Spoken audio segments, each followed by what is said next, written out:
Hi guys, welcome to a brand new session of current affairs. आज की तारीख है 2 जून 2021। हमारे दो चैनल्स हैं, पिनाकुलर फ्रंटियर आईएएस, और अगर अभी तक आपने चैनल्स को सब्सक्राइब नहीं किया है तो सब्सक्राइब करना बिल्कुल ना भूलिएगा। साथ ही साथ इस बेल आइकन को जरूर प्रेस करना है ताकि हमारी आने वाली हर वीडियो की नोटिफिकेशन आपको मिल सके। हमारी दो वेबसाइट्स हैं, sscglpinacle.com और baljeetdhaka.com। इन दोनों को विजिट करना बिल्कुल ना भूलिएगा। और ये सेशन दोनों चैनल्स पर सुबह 4 बजे अवेलेबल हो जाता है। साथ ही साथ for daily videos, PDF and monthly magazine आप हमारे टेलीग्राम हैंडल्स फ्रंटियर आईएएस और एसएससीजीएल पिनाकल ऑनलाइन को ज्वाइन जरूर करें। स्टार्ट करेंगे प्रीवियस क्विज के साथ। मैंने आपसे पहला क्वेश्चन पूछा था कि राष्ट्रीय जांच एजेंसी एनआईए के महानिदेशक का अतिरिक्त प्रभार किसे दिया गया है, तो इसका सही जवाब था कुलदीप सिंह। और दूसरा क्वेश्चन पूछा था कि विश्व दुग्ध दिवस यानी वर्ल्ड मिल्क डे कब मनाया जाता है, तो इसका सही जवाब था 1 जून। स्टार्ट करेंगे फर्स्ट क्वेश्चन। देखो आज के सेशन का, राष्ट्रीय मानवाधिकार आयोग एनएचआरसी के प्रमुख के रूप में किसे नियुक्त किया गया है, तो इसका सही जवाब है option number C, justice A K. Mishra. तो सबसे पहले एनएचआरसी की फुल फॉर्म है नेशनल ह्यूमन राइट्स कमीशन। तो सुप्रीम कोर्ट के रिटायर्ड जस्टिस अरुण कुमार मिश्रा राष्ट्रीय मानवाधिकार आयोग एनएचआरसी के नए अध्यक्ष होंगे। प्रधानमंत्री की अध्यक्षता वाली उच्च स्तरीय नियुक्ति समिति ने उनकी नियुक्ति पर मोहर लगाई है। महेश मित्तल कुमार और डॉक्टर राजीव जैन आयोग के सदस्य होंगे। आयोग के सदस्य नियुक्त किए गए justice Mahesh Mittal Kumar Jammu Kashmir high court के रिटायर्ड चीफ जस्टिस हैं। एक अन्य सदस्य डॉक्टर राजीव जैन खुफिया एजेंसी आईबी के निदेशक पद से रिटायर हुए थे। एनएचआरसी के अध्यक्ष के तौर पर जस्टिस मिश्रा का कार्यकाल 5 वर्ष का होगा। जस्टिस मिश्रा पिछले साल सितंबर में ही सुप्रीम कोर्ट से रिटायर हुए थे। नेक्स्ट क्वेश्चन देखो, तेलंगाना राज्य दिवस 2 जून को मनाया जाता है। राज्य का गठन किस वर्ष में किया गया था, तो इसका सही जवाब ऑप्शन नंबर डी, 2014। तो तेलंगाना राज्य के गठन के उपलक्ष्य में हर साल 2 जून को तेलंगाना राज्य का स्थापना दिवस मनाया जाता है। तेलंगाना भारत संघ में 28वां राज्य बना था। राज्य के गठन का प्रस्ताव तत्काल प्रधानमंत्री मनमोहन सिंह के कार्यकाल में दोनों संसदों में वर्ष 2013 में लाया गया था। अंत में 2 जून 2014 को तेलंगाना को अलग राज्य का दर्जा प्राप्त हुआ, जिसके बाद के चंद्रशेखर राव पहले मुख्यमंत्री बने और ईएसएल नरसिम्हन राज्य के पहले राज्यपाल बने थे। बात कर लेते हैं यहाँ पर तेलंगाना की। तो इसके डैम्स और रिवर्स में आता है Nagarjuna Sagar dam Krishna, Srisailam dam Krishna, Nizam Sagar dam Manjira और Shri Ramasagar Godavari. Wildlife sanctuaries में आता है Pocharam wildlife sanctuary, Kinnerasani wildlife sanctuary, Manjira sanctuary, Pakhal wildlife sanctuary और Eturnagaram wildlife sanctuary. Telangana की कैपिटल है हैदराबाद, गवर्नर है तमिलिसाई सौंदरराजन और सीएम है के चंद्रशेखर राव। नेक्स्ट क्वेश्चन देखो, सावरकर अ कंटेस्टेड लेगेसी 1924-1966 नामक पुस्तक किसने लिखी है, तो इसका सही जवाब है option number B, Vikram Sampat. तो इतिहासकार विक्रम संपत ने सावरकर अ कंटेस्टेड लेगेसी 1924-1966 नामक पुस्तक लिखी है। इसे पेंगुइन रैंडम हाउस इंडिया द्वारा प्रकाशित किया जाएगा और 26 जुलाई को इसका अनावरण किया जाएगा। इस पुस्तक में उन्होंने 20वीं सदी के राजनीतिक विचारकों यानी पॉलिटिकल थिंकर्स के बारे में लिखा है। उन्होंने 1924 से 1966 तक वीर सावरकर के जीवन की घटनाओं के बारे में लिखा है। यहाँ तस्वीर में देखिए। और एक्स्ट्रा इन्फॉर्मेशन की बात करें तो वीर दामोदर सावरकर एक भारतीय स्वतंत्रता कार्यकर्ता थे। 1911 में मॉर्ले मिंटो सुधारों के खिलाफ विद्रोह करने के लिए उन्हें 50 साल जेल की सजा सुनाई गई थी। उन्होंने प्रसिद्ध पुस्तक the Indian war of independence 1857 लिखी थी। नेक्स्ट क्वेश्चन देखो, संयुक्त हवाई अभ्यास स्काई गार्डियंस 1 हाल ही में किन 2 देशों के बीच आयोजित किया गया है, तो इसका सही जवाब है ऑप्शन नंबर डी, पाकिस्तान और मिस्र। तो इजिप्ट के सशस्त्र बलों और पाकिस्तानी वायुसेना ने संयुक्त रूप से स्काई गार्डियन 1 अभ्यास किया। शुरुआत में मिस्र और पाकिस्तानी वायु रक्षा तत्वों ने एकीकरण हासिल करने के लिए प्रशिक्षण दिया। बाद में बलों ने संयुक्त सामरिक अभ्यास किया। उनमें सक्षम योजना और संचालन को सुनिश्चित करने के लिए भाग लेने वाले तत्वों के बीच अवधारणाओं को एकीकृत करते हुए हवाई क्षेत्र और महत्वपूर्ण संपत्तियों को सुरक्षित करने पर प्रशिक्षण शामिल है। बात करें यहाँ पर इजिप्ट की, तो इसकी कैपिटल है कायरो, करेंसी है इजिप्शियन पाउंड। नेक्स्ट क्वेश्चन है, पुरुषों की एशियाई मुक्केबाजी चैंपियनशिप में स्वर्ण पदक किसने जीता है, तो इसका सही जवाब है option number B, Sanjeet Kumar. तो संजीत कुमार ने एशियाई मुक्केबाजी चैंपियनशिप में रियो ओलंपिक के रजत पदक विजेता मुक्केबाज कजाक के खिलाफ स्वर्ण पदक जीता है।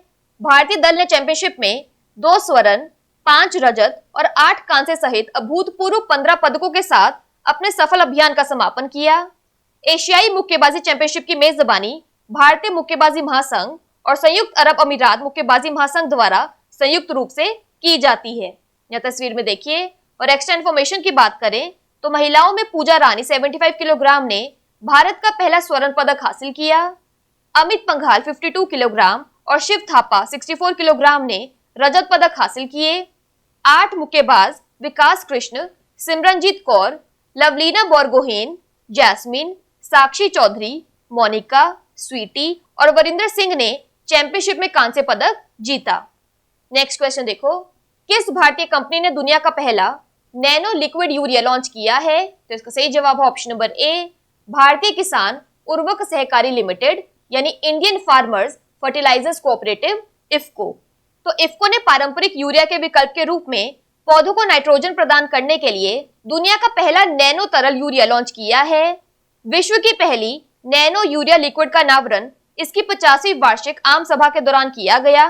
नैनो यूरिया लिक्विड पारंपरिक यूरिया को बदलने के लिए विकसित किया गया है और यह इसकी आवश्यकता को कम से कम 50% तक कम कर सकता है। यह तस्वीर में देखिए।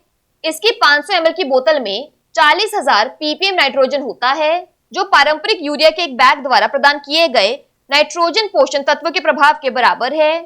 इफ्को ने किसानों के लिए नैनो यूरिया की कीमत 240 रुपए प्रति 500 मिलीलीटर की बोतल रखी है, जो पारंपरिक यूरिया के एक बैग की कीमत से 10% सस्ता है। नेक्स्ट क्वेश्चन देखो, किस कंपनी ने अपनी वेबसाइट पर परेश बी लाल को भारत के लिए अपना शिकायत अधिकारी नामित किया है? तो इसका सही जवाब है ऑप्शन नंबर सी, व्हाट्सएप। तो व्हाट्सएप ने अपनी वेबसाइट पर परेश बी लाल को भारत के लिए अपना शिकायत अधिकारी यानी ग्रीवेंस ऑफिसर नामित किया है। नए आईटी नियम पिछले सप्ताह लागू किए गए हैं, जिसके तहत महत्वपूर्ण सोशल मीडिया मध्यस्थों की आवश्यकता है। 50 लाख उपयोगकर्ताओं के लिए एक शिकायत अधिकारी, नोडल अधिकारी और एक मुख्य अनुपालन अधिकारी नियुक्त करने के लिए इन कर्मियों का भारत में निवासी होना आवश्यक है। नेक्स्ट क्वेश्चन देखो, किस राज्य ने स्कूलों में पाठ्यक्रम में आपदा और महामारी की तैयारी को शामिल करने का निर्णय लिया है? तो इसका सही जवाब है ऑप्शन नंबर डी, ओडिशा। तो ओडिशा सरकार ने शनिवार को उच्च विद्यालय और कॉलेज के पाठ्यक्रम में आपदा और महामारी प्रबंधन यानी डिजास्टर एंड पेंडेमिक प्रिपेयर्डनेस को शामिल करने का फैसला किया है।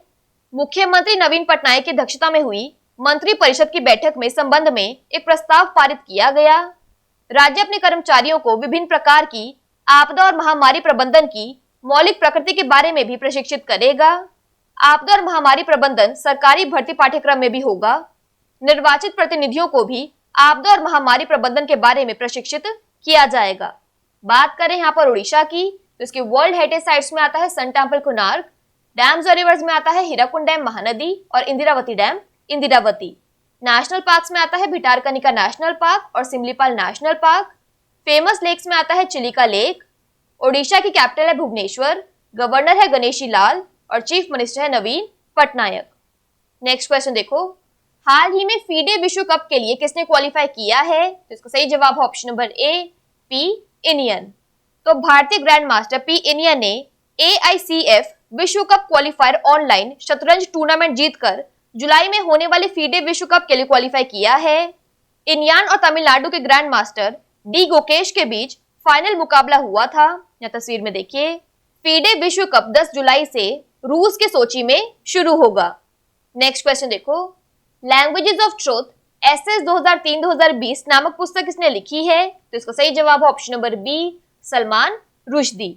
तो सलमान रुश्दी ने लैंग्वेज ऑफ ट्रुथ SS 2003-2020 नामक पुस्तक लिखी है। इसके प्रकाशक हैं Penguin Random House. Sir Ahmed Salman Rushdie एक ब्रिटिश भारतीय उपन्यासकार और निबंधकार हैं। उन्होंने अपने दूसरे उपन्यास मिडनाइट्स चिल्ड्रन 1981 से प्रसिद्धि प्राप्त की, जिसे 1981 में बुकर पुरस्कार मिला था। बात कर लेते हैं आज के सेशन के क्विक समरी की। तो NHRC के हेड बने हैं justice AK Mishra. Telangana statehood day 2 जून को मनाया जाता है। राज्य का गठन 2014 में किया गया था। Savarkar a contested legacy 1924-1966 book Vikram Sampath ने लिखी है। Joint air exercise sky guardian 1 Pakistan और इजिप्ट के बीच आयोजित किया गया।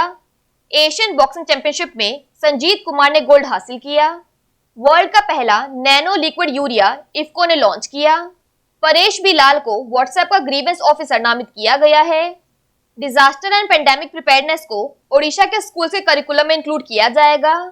फीडे वर्ल्ड कप के लिए पी इंडिया ने क्वालिफाई किया है।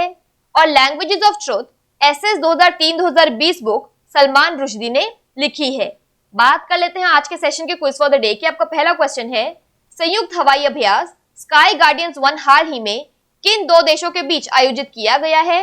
और आपका दूसरा क्वेश्चन है, राष्ट्रीय मानव अधिकार आयोग एनएचआरसी के प्रमुख के रूप में किसे नियुक्त किया गया है। इन दोनों क्वेश्चंस का आंसर आपको नीचे कमेंट सेक्शन में जरूर करना है। और अगर अभी तक आपने हमारे चैनल्स को सब्सक्राइब नहीं किया है तो सब्सक्राइब करना बिल्कुल ना भूलिएगा। साथ ही साथ इस बेल आइकन को जरूर प्रेस करना है ताकि हमारी आने वाली हर वीडियो की नोटिफिकेशन आपको मिल सके। हमारी दोनों वेबसाइट्स और टेलीग्राम हैंडल्स को ज्वाइन जरूर करना है। Thank you so much.